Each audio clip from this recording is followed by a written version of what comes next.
À Lambersart, juste à côté de Lille, une famille a accepté d'essayer de réduire de façon drastique ses déchets. Patrice, Valérie et sa fille Violette. Ils n'ont pas pour habitude de faire attention à ce qu'ils jettent. Il y a quelques années, une publicité avait déjà essayé de nous sensibiliser à la question. Et ça, ce sont les déchets que Paul produit chaque année. Avec des méthodes toutes simples, des petits gestes, nous pouvons très facilement réduire de moitié nos poubelles. Ce mouvement de fond a un nom, le zéro déchet. Et Bea Johnson, une Française installée en Californie, en est même devenue l'égérie. En poussant le phénomène à l'extrême, ces poubelles sur une année tiennent dans un tout petit bocal. Partout sur la planète, des initiatives voient le jour dans ce sens. Cette famille va donc tester ce nouveau mode de vie pendant quelques jours. Patrice, Valérie et Violette vont-ils eux aussi attraper le virus du zéro déchet? C'est l'une des dernières occasions de déjeuner dehors. Alors Patrice s'active. À 59 ans, lui qui travaille dans l'automobile n'est pas du genre écologique pur et dur. Il fait un peu attention, comme tout le monde.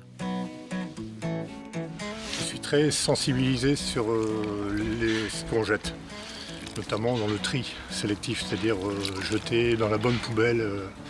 Voilà, ça me tient à cœur. En cuisine, sa compagne Valérie prépare le traditionnel déjeuner du dimanche.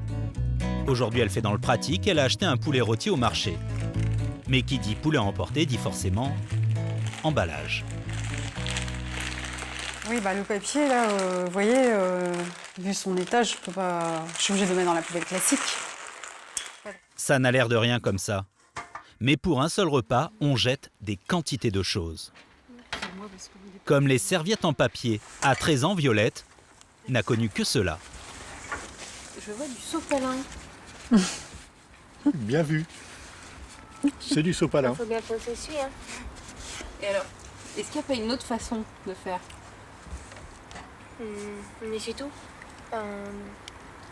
Comment ça s'appelle là? J'ai connu sa serviette avec son rond de serviette pour repérer, on avait notre consigne. Ah ouais, les trucs comme ça de La serviette qu'on mettait au lavage quand elle était sale. En 40 ans, à cause de nos mauvaises habitudes, la quantité d'ordures ménagères a plus que doublé. On a été formaté petit à petit Voilà. par le commerce, par le marketing. On est dans des habitudes. On va pas plus vite, hein, parce que le sopalin, moi je vais faire les courses, je l'achète, il faut que je l'achète dans le magasin, je le mets dans le caddie, je le mets dans ma voiture, je sors de ma voiture, je le range dans ma maison. Finalement, tout ça, ça prend certainement plus de temps que d'avoir la serviette en tissu et de la mettre dans la machine à laver, et voilà. Je pense que je gagnerai du temps. Toutes ces petites habitudes mises bout à bout pèsent lourd dans nos poubelles. Par exemple avec ce simple déjeuner dominical. Entre les serviettes en papier usagées, le pot de yaourt et les restes alimentaires, voilà ce qu'une famille de 3 personnes jette à chaque repas. Et donc là, on est à 630 grammes à peu près. Il manque la partie du poulet où on va encore manger un petit peu ce qui reste dessus, mais si elle en faisait partie, je crois qu'on serait pas loin du kilo. En moyenne, nous jetons 1 kilo par jour et par personne. Pourtant, parmi tous ces déchets, il y en a qui pourraient être évités. Ils se cachent dans les placards, dans le frigo. Ce sont les emballages. Ça, les pâtes et les biscuits, ça se trouve plutôt là. On n'y fait même plus attention. Alors, c'est vrai que dans les... Nous avons donc demandé à Valérie de faire un petit état des lieux de son placard. Et soudainement, elle va prendre conscience de tout ce qui est superflu. Ça vous fait rire? Eh oui, c'est de la dérision. Ça me fait rire par dérision parce que... Alors après, je pense que le marketing là-dedans, c'est de dire, voilà, l'enfant amène ça à l'école, au goûter, c'est emballé, c'est propre, mais... Oui, c'est... Tous ces emballages, on pourrait en fait très bien s'en passer, à condition d'accepter de faire ses courses autrement. On oublie donc le traditionnel hypermarché et son déluge de boîtes en carton et de bouteilles en plastique. Et on se focalise sur des magasins spéciaux. Bonjour. Des magasins comme celui-ci, il en existe une vingtaine en France. Ici, tout est vendu en vrac. Les fruits secs, les olives, les céréales pour le petit déjeuner ou encore la farine. On estime que chaque année, un Français consomme 125 kg de plastique et de carton d'emballage. À la place, les clients ici utilisent des pots en verre. Alors, Avec les années, ce genre de magasin propose de plus en plus de références.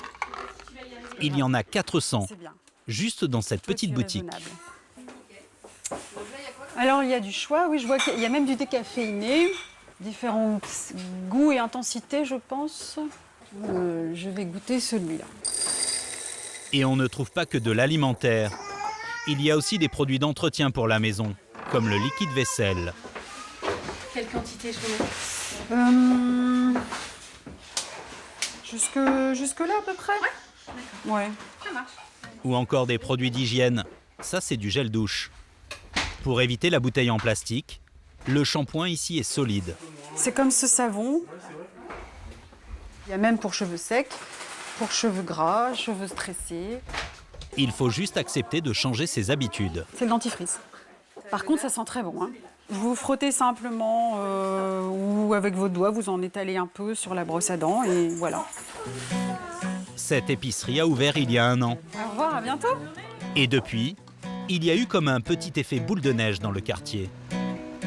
Le boucher, bien sûr, n'oblige personne à le faire. D'ailleurs, 95% de ses clients continuent de lui demander d'emballer la viande. Même s'il faut bien avouer que ça fait beaucoup de papier gâché. Bonsoir monsieur, est-ce que vous avez des escalopes de poulet? Bien sûr. Des blancs de poulet, pardon. Pas de problème. Oui. Combien voudriez-vous? J'en voudrais 3. Est-ce qu'il est possible par contre de le mettre dans un contenant que j'ai ramené? Au contraire, Monsieur Fourchon encourage la démarche. Car il y a une petite ristourne à la clé.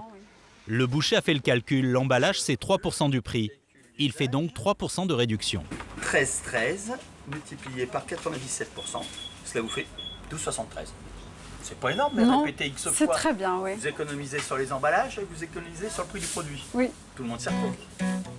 Mais Valérie manque un peu de pratique. Et il y a des commerces qui demandent un peu plus d'organisation. Aujourd'hui, je suis venue avec mon contenant. Donc si vous êtes d'accord, je veux bien que vous remplissiez ma boîte. Oui. Alors, 300. Ah, je suis débutante, hein, donc Finalement, Valérie, ça a raison. tout à fait simple. Et puis, je vois que les gens participent, c'est bien. Oui, non, mais allons-y tous ensemble. Et finalement, c'est vrai qu'acheter en vrac, ça change tout. À gauche de l'image, les courses au supermarché. À droite, dans des magasins sans emballage. Ça prend 2 fois moins de place. Pour limiter ces déchets, on peut aussi choisir d'acheter, mais d'occasion. En ce jour de marché en plein cœur de Lille, Valérie, styliste de profession, a décidé d'initier Patrice, son fiancé, aux joies de la friperie. Ouais, des fois, dans les blousons de moto, il y a des trucs sympas. Chaque année, on se débarrasse de 12 kilos de vêtements et de chaussures. Une partie atterrit ici. En fait, au lieu de les jeter à la poubelle, leurs anciens propriétaires les mettent dans des bornes comme celle-ci, que l'on trouve dans la rue. Chaque année, 100 000 tonnes sont ainsi récoltées, puis triées. Une partie est envoyée en Afrique, une autre est transformée en isolant pour le bâtiment. Ce sont les vêtements en excellent état qui sont remis dans le circuit. Toi, il te faut quoi, un pantalon? Pantalon de surf. Regarde, celui-là, il est pas mal. Hein. Comme ce pantalon de ski bien pratique. Ce genre-là, c'est très cher, en neuf. Et on les met qu'une fois ou 2 par an, donc Ben. c'est vraiment... Ouais, c'est une bonne idée, ça. Les prix sont imbattables. 6 € le pantalon de ski, 15 € la veste en cuir ou encore 10 € le jean de marque. Il suffit juste de trouver sa taille et un article qui vous plaît. Des petites chemises de nuit coquines. Ouais, je dirais que ça, c'est quand même très cheap, c'est rigolo. Pourquoi pas? T'as vu le talon? Pour Patrice, il y a tout de même certains articles un peu difficiles à acheter d'occasion. Là, on est à la limite de l'acceptable. Il y a les ouais. deux. Il y a les deux, il y a du neuf et de l'occasion. Bon, faut regarder pièce par pièce, mais c'est vrai que j'aurais un peu de mal. Cette friperie fait partie d'un réseau national. Avec leurs 80 boutiques aux 4 coins de la France, 6000 tonnes de vêtements sont ainsi réutilisées, l'équivalent de 140 semi-remorques. Dans la course au zéro déchet, il y a une ville qui a un temps d'avance, Roubaix à quelques kilomètres de Lille. Depuis un an, une centaine de familles a été mise au défi, réduire de 50% leurs poubelles. Ça passe par les emballages en moins bien sûr, mais aussi par faire tout un tas de choses soi-même. Ce jour-là, Valérie participe à un atelier pour apprendre à faire chez elle les produits d'entretien. Vous allez fabriquer un nettoyant vitre. Vous avez un nettoyant qui va être du liquide vaisselle. Le deuxième ingrédient, ça va être du vinaigre blanc. Les troisième ingrédients, ça va être de l'eau. Éventuellement, vous pouvez rajouter une odeur si vous le souhaitez. En faisant eux-mêmes leurs produits, ils pourront éviter de multiplier les bidons en plastique. Mais ils vont surtout limiter leurs achats, car ce seul produit sert à nettoyer la cuisine, la salle de bain et même... Pulvériser, pardon. Le produit est frotter les fenêtres avec un chiffon microfibre. Donc on destine aux fenêtres, mais en sachant que ça peut être multi-usage. Depuis le début du programme, certains se sont pris au jeu et font même preuve d'une grande imagination, comme Guylaine et ses sacs à pain. Ah oui, tricoter. Oui, ça c'est au crochet. Elle a trouvé une façon inédite de recycler les vieilles cassettes vidéo VHS. C'est quoi alors comme cassette? Oh, je sais plus. C'était des anciennes cassettes de dessins animés que j'achetais à mes enfants. Maintenant, les enfants ont grandi. Les ordures deviendraient presque des trésors tant les mentalités évoluent.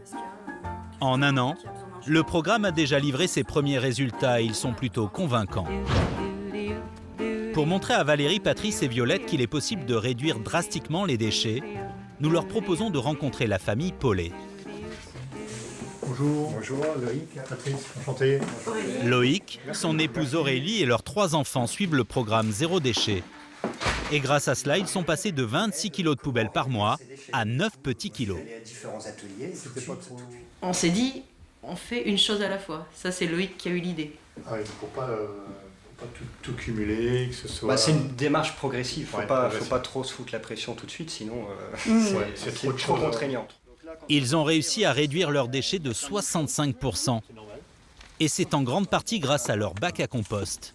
Et ça, à mon avis, ça a dû nous faire gagner beaucoup. Forcément, c'est lourd, le café, les épluchures de légumes, les épluchures de fruits. Ils l'ont installé l'année dernière. Ils voient le résultat d'un an de compost pour la première fois. Super compost. Ah oui. Oh Bah ouais, regardez, je crois que tout ça, ça va être du super engrais pour mettre sur les plantes, sur les arbustes. Bien nourrissant. Ça serait marrant de cacher. En seulement quelques mois, ils ont trouvé pas mal de techniques anti-déchets. Aurélie fait aussi ses propres yaourts. Elle a des boîtes pour le goûter de ses enfants. Elle achète des bouteilles consignées. Par contre, ça vient de Belgique. Et plus fort encore, Alors ça remplace l'emballage du fromage ou de la viande. C'est du tissu Enduit de cire d'abeille. et presque nettoyable à l'infini. Des petits gestes du quotidien que Valérie, Patrice et Violette sont maintenant prêts à adopter. Rapidement, ça, par exemple. Oui. Bah oui, moi, en plus, là, avec tout ce que j'entends, je sais où aller. Parce que c'est vrai que Réduire ces détritus, c'est justement l'un des objectifs de la COP21. Pour ne pas transformer notre Terre en planète poubelle, nous avons 5 ans Merci beaucoup pour réduire nos déchets de moitié. pour ces renseignements. Bonne chance, hein. À vous aussi. Au revoir, Violette.